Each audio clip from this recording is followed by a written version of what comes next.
အဲ့တော့တချို့ပြောတာရှိတယ်ဦးမစင်းတို့လည်းပဲတကားကြီး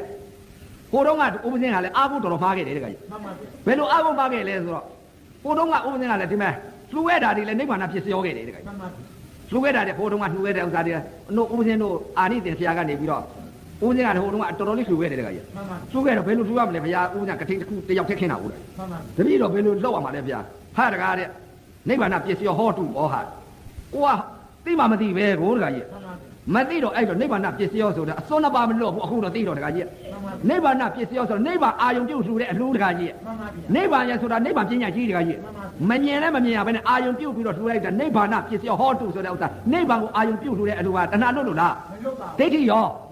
ာဒိဋ္ဌိနဲ့တဏှာမဖြစ်ဘူးလားဒိဋ္ဌိနဲ့တဏှာကြီးဖြစ်နေတဲ့ဥစ္စာနိဗ္ဗာန်ပစ္စည်းသံဃာလာစံတဲ့ကဥပဇင်းတို့ဟာဖြင့်နိဗ္ဗာန်ပစ္စည်းဟောတုရဲ့တကားကြီးအခုလည်းနိဗ္ဗာန်ပစ္စည်းဟောတုတော့အခုနိဗ္ဗာန်ပစ္စည်းဟောတုသေးလို့ရှိရဲ့အနာဂတ်ရောတကားကြီးဟောတုပါနိဗ္ဗာန်ပစ္စည်းဟောတုမှာဘယ်တော့မှနိဗ္ဗာန်ပစ္စည်းဟောတုလွတ်မှာမဟုတ်ဘူးတဏှာဒိဋ္ဌိနဲ့တဏှာဖြစ်နေတာပဲဥပဇင်းကတော့တဲ့တဲ့ကြီးထိုးလာဥပဇင်းတို့ဟိုတုန်းကဆရာအာနိသင်ကပြောတာကိုတကားကြီးအခုတော့သိလာတော့စိတ်တွေသိလာတော့ဟောဒိဋ္ဌိနဲ့တဏှာမလွတ်ပါလားနိဗ္ဗာန်ကိုငါအာယုပြုတ်လိုက်တာအာယုမှားနေပါလားအာယုမှားအမှန်ဒိဋ္ဌိပါလားနိဗ္ဗာန်ကိုလိုချင်တဲ့တဏှာဖြစ်နေပါလားဒိဋ္ဌိနဲ့တဏှာပါလားဆိုတော့အစွန်းနှစ်ပါးမလွတ်ဘူးဆိုတာသိတယ်တကားကြီးလိုချင်တာလောဘကိုနော်ဒိဋ္ဌိနဲ့တဏှာမဖြစ်ဘူးလားအဲ့ဒီအစွန်းနှစ်ပါးမလွတ်တဲ့နိဗ္ဗာန်ပစ္စည်းဟောခဲ့တယ်တကားကြီးအမှားတွေကိုသိခဲ့တယ်တကားကြီ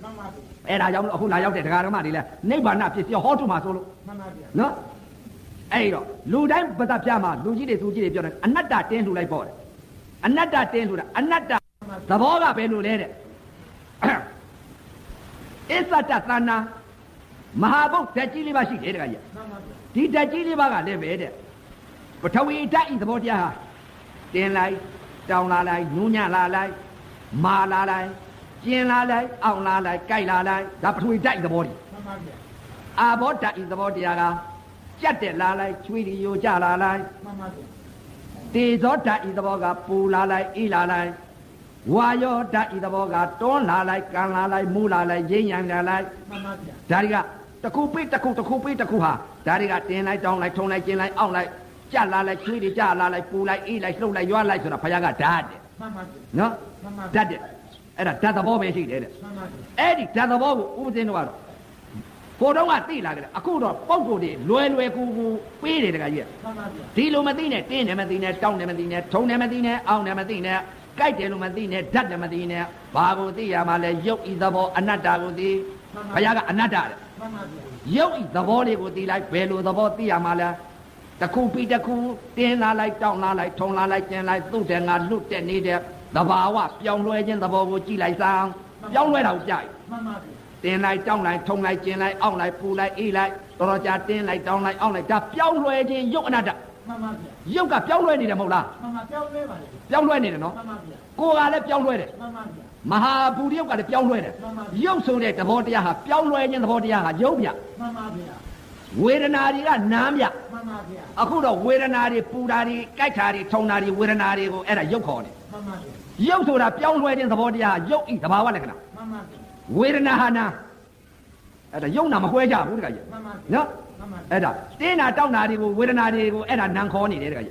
ရုပ်ဆိုတဲ့သဘောတရားဟာပြောင်းလဲနေတယ်တခါကြီးဘာဒီပြောင်းလဲတဲ့တခုပြီးတခုပြောင်းလဲတဲ့သူ့တဲ့ငါလွတ်တက်ပြီးပြောင်းလဲနေတဲ့သဘောတရားဟာရုပ်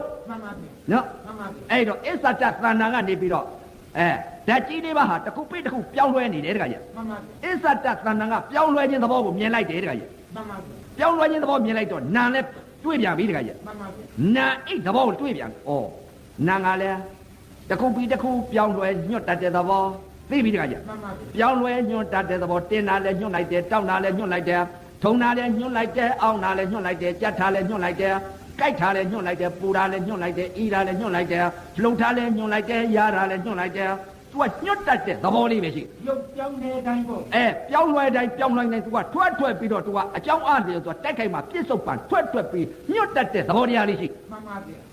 ရုပ်ကလည်းတစ်ခုပြီးတစ်ခုပြောင်းလဲတတ်တဲ့သဘောလေးရှိမှန်ပါဗျာရုပ်နဲ့နာနဲ့ဟာနာကလည်းပြောင်းလဲညွတ်တတ်တဲ့သဘောရုပ်ကလည်းပြောင်းလဲညွတ်တတ်တဲ့သဘောနော်နာယုံနှစ်ပါးဟာပြောင်းလဲခြင်းသဘောတရားပဲရှိတယ်မဟုတ်လားအဲ့ဒါသဘာဝလက္ခဏာနော်ခန္ဓာတွေကဓာတ်ကြီးလေးပါးကလည်းပြောင်းလဲတတ်တဲ့သဘောတရားရုပ်တရားတွေနာကလည်းပြောင်းလဲညွတ်တတ်တဲ့သဘောတရားတွေ အဲ့ဒီလိုပြောင်းလဲတတ်တဲ့သဘောတရားမြင်လိုက်တဲ့တပြိုင်နက်တည်းမျက်တရားလည်းအသင်းတစ်ခုပေါ်လာတော့ပြောင်းလဲမြင်တတ်တဲ့သဘောတရားရုပ်မြင်များမိတခါကြီး မှန်ပါဗျာ အသင်းတွေကလည်းပြောင်းလဲနေတဲ့သဘောတရားတန်ဌာနတွေကလည်းပြောင်းလဲတတ်တဲ့သဘောတရား ရုပ်ပြောင်းလဲပုံ နာကလည်းပြောင်းလဲညှော့တတ်တဲ့သဘောတရားအသံတွေကလည်းခွေးသံဝက်တန်တကမအသံလေဒီဥသံမဲ့ခွေးသံဝက်တန်တကမအသံလေဒီဥသံဆိုတာကမရှိတဲ့တရားရှိတဲ့တရားသတာအသံဒီပြောင်းလဲတတ်တဲ့သဘောတရား မှန်ပါဗျာ ပြောင်းလဲတတ်တဲ့ရုပ်အသံရုပ်ပြောင်းလဲတတ်တဲ့သဘောတရားပဲရုပ်ဆိုတာကပြောင်းလဲနေတာ မှန်ပါဗျာ အသံတွေကလည်းပြောင်းလဲတတ်တဲ့သဘောတရားနာကလည်းအသံတစ်ခုပေါ်လာမှပြောင်းလဲပြီးကြားတတ်တဲ့သဘောတရားနာကလည်းအသံကိုပြောင်းလဲပြီးညှော့တတ်တဲ့သဘောတရား မှန်ပါဗျာ သိပြီတခါကြီး မှန်ပါဗျာ အနတ်ကလည်းပြောင်းလဲတတ်တဲ့သဘောတရားနှာခေါင်းကလည်းပြောင်းလဲနံတတ်တဲ့သဘောတရားနာကလည်းပြောင်းလဲညှော့တတ်တဲ့သဘောတရား မှန်ပါဗျာ ရတာရုပ်ကလည်းချိုးလိုက်ချင်းလိုက်ငါလိုက်ပြောင်းလဲတတ်တဲ့သဘောတရားရတာရုပ်ကလည်းပြောင်းလဲတတ်တဲ့သဘောတရားလျှာရုပ်ကလည်းပြောင်းလဲတတ်တဲ့သဘောတရားနာကလည်းပြောင်းလဲညှော့တတ်တဲ့သဘောတရားကိုယ်ကလည်းတင်းလိုက်တောင်းလိုက်ထုံလိုက်ကျင်းလိုက်ပြောင်းလဲတတ်တဲ့သဘောတရားအတွေ့ကလည်းပြောင်းလဲတတ်တဲ့သဘောတရား မှန်ပါဗျာ နာကလည်းပြောင်းလဲညှော့တတ်တဲ့သဘောတရား မှန်ပါ ဓမ္မကလည်းကောင်းတယ်မကောင်းတယ်လို့ပြောင်းလဲတတ်တဲ့သဘောတရား မှန်ပါဗျာ မနောကလည်းပြောင်းလဲတတ်တဲ့သဘောတရားဓမ္မကလည်းပြောင်းလဲမနောကလည်းပြောင်းလဲနာကလည်းပြောင်းလဲညှော့တတ်တဲ့သဘောတရားတကား6ပေါက်ကအာယုံကအာယုံ6နဲ့တိုက်ခိုက်တိုင်းမျက်စိကလည်းပြောင်းလဲခြင်းသဘာဝနာကလည်းအတန်တစ်ခုကြားလိုက်ရင်ပြောင်းလဲခြင်းသဘာဝပြောင်းလဲတတ်တဲ့သဘာဝအနတ်ကလည်းအနတ်နဲ့နှာခေါင်းနဲ့ထိမှန်လိုက်တဲ့အချိန်ကပြောင်းလဲတတ်တဲ့သဘာဝလျှာနဲ့ရတာနဲ့စားလိုက်တဲ့အချိန်ကလည်းပြောင်းလဲတတ်တဲ့သဘာဝယုံနဲ့နာသိသွားပြီ မှန်ပါဗျာ ကိုယ်နဲ့အတွေ့နဲ့ထိမှန်လိုက်တဲ့အချိန်ကပြောင်းလဲခြင်းသဘာဝမနှောနဲ့ဓမ္မနဲ့ပေါင်းစုံလိုက်တဲ့အချိန်ကပြောင်းလဲတတ်တဲ့သဘာဝ မှန်ပါဗျာ ပြောင်းလဲခြင်းသဘာဝယုံနဲ့နာမြင်သွားပြီတခါကြီး ပြညတ်တင်သွားပါ ပ ဗျာ ညာသင်သွားပြီယုံနာပေါ်တည်မသွားဘူးလား ပြီးပါပြီဗျာ ယုံနာတည်လိုက်တဲ့အချိန်ကမှတမာအတိလေးမဖြစ်ဘူးလား ပြီးပါပြီ ငါမြင်နေရှိသေးလား မရှိပါဘူးဗျာ ငါကြားတယ်ရော မရှိပါဘူးဗျာ ငါသိတယ်ရော မရှိပါဘူးဗျာ ငါနာတယ်ရော အတ္တပြုတ်သွားပါပြီဗျာ အတ္တပြုတ်တော့အနတ္တပြောင်းလဲခြင်းယုံနဲ့နာဖြစ်နေပြီ မှန်ပါဗျာ